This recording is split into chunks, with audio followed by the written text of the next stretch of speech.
Supreme और emperor के पिछले एपिसोड में हमने देखा था उन लोगों ने वहाँ पर मुइन को मारने के लिए एक साथ हाथ मिला लिया था। अब आगे इस एपिसोड की शुरुआत में हम देखते हैं एक पर्सन मुइन पर हमला कर देता है और कहता है मुइन मरो, लेकिन मुइन उसे पीछे हटने पर मजबूर कर देता है, जिसको देखने के बाद वहाँ पर दो पर्सन मोयांग पर हमला कर देते हैं, जहाँ पर मुइन बीच में आकर मोयांग को उस हमले से बचा देता है। और वहीं पर दूसरी तरफ किन मेंग्यू लड़ रही होती है, लेकिन तभी उसके पीछे से एक पर्सन हमला करने वाला होता है और मुइन उसे आवाज देता है, जिसके बाद वो वहाँ पर शाओमिंग पर हमला कर देता है। जिसके बाद वहाँ पर किन मेंग्यू भी उस पर्सन पर हमला कर देती है और वो सभी वहाँ पर घायल हो जाते हैं। जिसके बाद वहाँ पर शाओमिंग का बड़ा ब्रदर कहने लगता है चलो अब यहाँ से निकलते हैं, जो कि काफी ज्यादा घायल हो चुका था। जिसके बाद मुइन कहता है कि ये लोग काफी जल्दी वहाँ से चले गए। जिसके बाद किन मेंग्यू भी मुइन का शुक्रिया अदा करती है और वो दोनों वहाँ से एक साथ चले जाते हैं। तभी दूसरे सीन में हम मुइन को पिल रिफाइन करते हुए देखते हैं और वो उसी पोर्ट में पिल को रिफाइन कर रहा होता है जो उसे वहाँ कैप से मिला था। जिसके बाद हमें शाओ फैमिली का सीन दिखाया जाता है जहाँ पर हर एक पर्सन बैठा होता है। तभी वहाँ पर एक पर्सन एल्डर शाओ से बोलता है, एल्डर शाओ मैंने भी इस बारे में सुना है, लेकिन मैं सिर्फ इतना जानना चाहता हूँ एल्डर शाओ यहाँ पर इतनी जल्दी में क्यों आए हैं। और ये मेरे लिए भी सच में हैरानी की बात थी। जिस पर वो पर्सन वहाँ पर कहने लगता है मैं यहाँ पर क्यों आया हूँ, मैं सिर्फ यहाँ पर 3 चीजों के बारे में पूछने के लिए आया हूँ, किन मेंग्यू, मुइन और उसके 3 डिसाइपल्स के बारे में। और मैं नहीं जानता तुम इन लोगों के बारे में कितना जानते हो, मैं बस इतना चाहता हूँ कि तुम इनके बारे में ज्यादा से ज्यादा इन्वेस्टिगेशन करते रहो।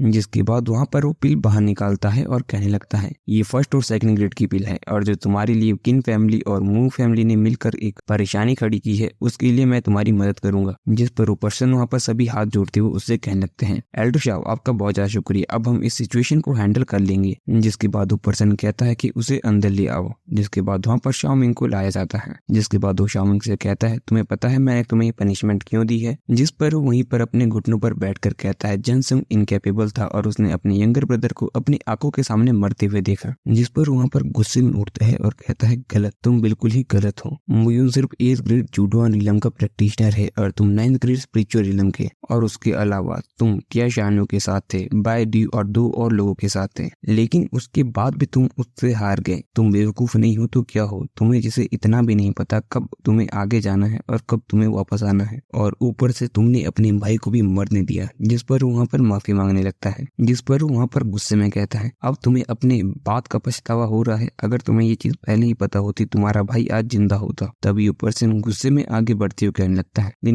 किन मेंग्यू के पास सच में अलग बॉडी है। जिस पर ऊपर से कहने लगता है किन मेंग्यू की बॉडी स्पेशल नहीं है, नहीं तो उसके पास सिर्फ ट्रू एसेंस है, उसके पास उससे कहीं ज्यादा है, उसके पास आइस की पावर है। ऐसा लगता है कि होली स्पिरिट के साथ उसकी स्पिरिट मर्ज है जिससे उसको पावर मिली है, और ये एक उसी फेमस इंसान की तरह है जो कि मिंगजन कॉन्टिनेंट में था, जो कि बॉर्ड में जाकर गॉड बन गया था। और यदि मैं सैंगरो को किसी तरह से किन मेंग्यू को अपने सेक्ट में ला पाया तो मैं उससे केयरफुली कल्टीवेट करवाऊंगा, जिसके बाद फ्यूचर में मेरी सैंगडिंग सेट के साथ कोई भी पावर कम्पीट नहीं कर पाएगी। तभी दूसरी तरफ हम मोयांग को देखते हैं जो गुस्से में कहता है बहुत ही ज्यादा घटिया चीज है, दियाओ और बैंक फैमिली पागल हो चुकी है और वो शाओमिंग का ग्रैंडफादर उसने भी अटैक किया, जबकि शाओमिंग भी यहाँ पर है, ये सच में काफी बेशर्म चीज है। जिस पर कीमिंग कहता है कि फैमिली के बारे में मत बोलो, जैसे ही मैं कीयून से फाइट जीता वो भी इस चीज में इन्वॉल्व हो गई। जिस पर शानी भी कहती है और सबसे इम्पोर्टेंट चीज तो ये है मेरे ग्रैंडफादर भी रिक्रूट करने के लिए तैयार है, वो भी जाउडेन पवेलियन से। और अब मुझे लगता है कि अल्केमिक जो कि सैंगडिंग सेट पवेलियन के है रिफाइनर, अब वो मू फैमिली की मदद नहीं कर पाएगी। तभी हम कीमिंग के फादर को देखते हैं जो उदास होते हुए कहने लगते हैं कितनी शर्म की बात है,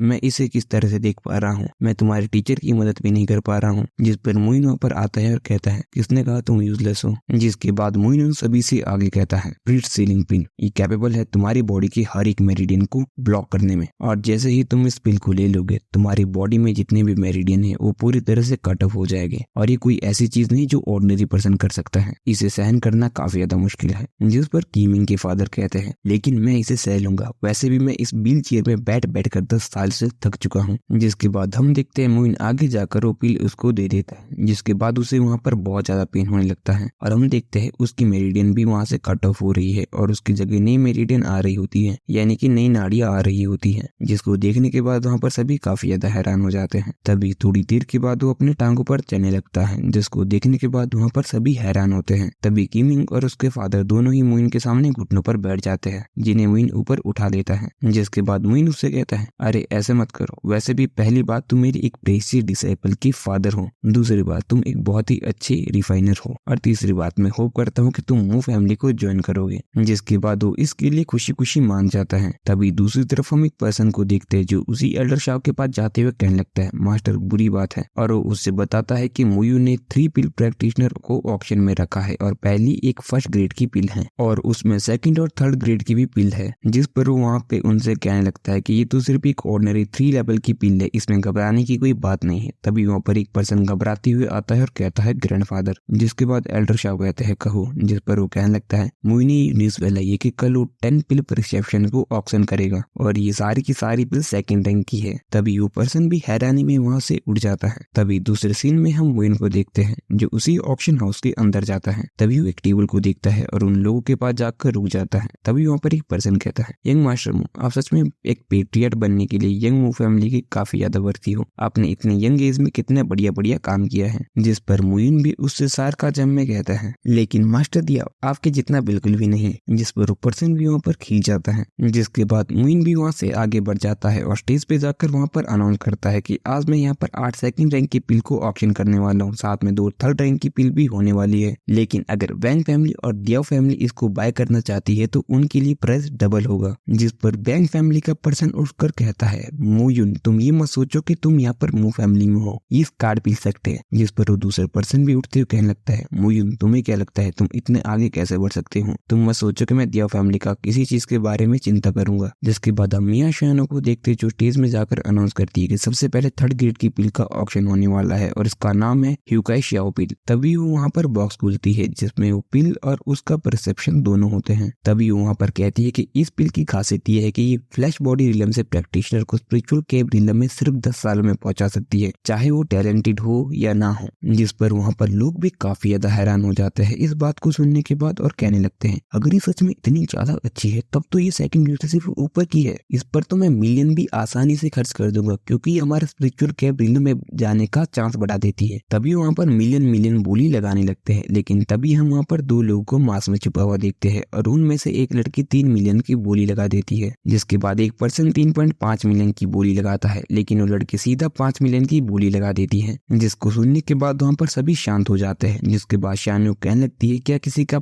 और ज्यादा हाई प्राइस है? जिस पर दियाओ फैमिली का पर्सन सोचने लगता है, अगर इतनी कीमती पिल किसी और के द्वारा ले जाएगी तो मेरी दियाओ फैमिली की पोजीशन इस जगह में इनसिक्योरिटी पे पड़ सकती है और उठकर वहाँ पर 6 मिलियन की बोली लगा देता है। जिसके बाद दूसरा पर्सन भी वहाँ पर 7 मिलियन की बोली लगाता है लेकिन तभी वो मिस्टीरियस सी लड़की वहाँ पर 10 मिलियन की बोली लगा देती है। जिस पर वो लोग भी वहाँ पर सोचने लगते हैं, मुइन बहुत बढ़िया, इस बार तुमने क्या ट्रिक सोची है? तभी वहाँ पर उस मिस्टीरियस लड़की के साथ दूसरी लड़की कहती है, मिस क्या आपको लगता है कि इस 3 ग्रेड की रेसिपी के लिए हमें 10 मिलियन स्पिरिट स्टोन देने चाहिए? जिस पर वो लड़की कहने लगती है, और नहीं तो क्या, मैं देखना चाहती हूँ मेरे फादर ने मुझे कैसा लड़का चुना है, वो चाहते हैं कि मैं इससे शादी करूँ। और हाँ, मैं ये चीज जरूर मानती हूँ कि मू फैमिली का स्टेटस पूरे नैनिन एम्पायर में काफी ऊंचा है और वो चाहते हैं मुझे शाओ जूनियर को कि मैं इस ट्रैश से शादी करूँ, ऐसा नामुमकिन है। और अगर आप लोग ये वंडर कर रहे हैं कि ये लड़की कौन है और इसकी शादी मुयुन से कैसे होने वाली है और मुयुन से तो किन मेंग्यू की शादी होने वाली थी, तो ये मिस्टीरियस सी लड़की कौन है, आगे बहुत बड़े बड़े सरप्राइज है। हालांकि मैं तो लेटेस्ट एपिसोड में हूँ तो मैंने तो पूरी सीरीज देखी हुई है, इसीलिए आपको स्पॉइलर नहीं दूंगा, सीधा नेक्स्ट एपिसोड लाऊंगा। लेकिन हाँ गाइस, असली इंटरेस्टिंग स्टोरी अब यहाँ से शुरू होती है और बिलीव में सच में स्टोरी अब के बाद काफी ज्यादा बेहतर है। और आपको एक सरप्राइज दे दूं, चलो स्पॉइलर नहीं दूंगा, लेकिन हाँ, ये मुयुन की एक होने वाली समझ लो तुम। और वीडियो खत्म करने से पहले आप लोगों को एक चीज बता दो, बेन्यू सिटी नैनिन एम्पायर के अंदर एक बहुत छोटी सी कस्बा है। मतलब तुम समझ लो पूरे इंडिया में जैसे एक छोटा सा गांव होता है ना, बेन्यू सिटी सिर्फ उसी तरह से एक छोटा सा शहर होता है ना पर्टिकुलरली। और नैनिन एम्पायर को तुम मुंबई समझ सकते हो। और मुइन असल में उस नैनिन एम्पायर की एक अपर फैमिली से आता है जो कि मू फैमिली है और बेन्यू सिटी में मू फैमिली की छोटी सी ब्रांच है। यानी कि तुम समझ सकते हो असल में मुयुन एक राजा भोज है, लेकिन उसके कम टैलेंट की वजह से उसे नैनिन एम्पायर से बेन्यू सिटी भेज दिया गया था। और ये लड़की वही है जो वहाँ पे उनकी अपर फैमिली की होगी और उनकी फैमिली मैरिज होगी जैसे कि मू फैमिली और किन फैमिली के बीच यहाँ पर हुई थी। इसीलिए लड़की वहां से यहाँ पर आई है कि उसका होने वाला हस्बैंड है कैसा और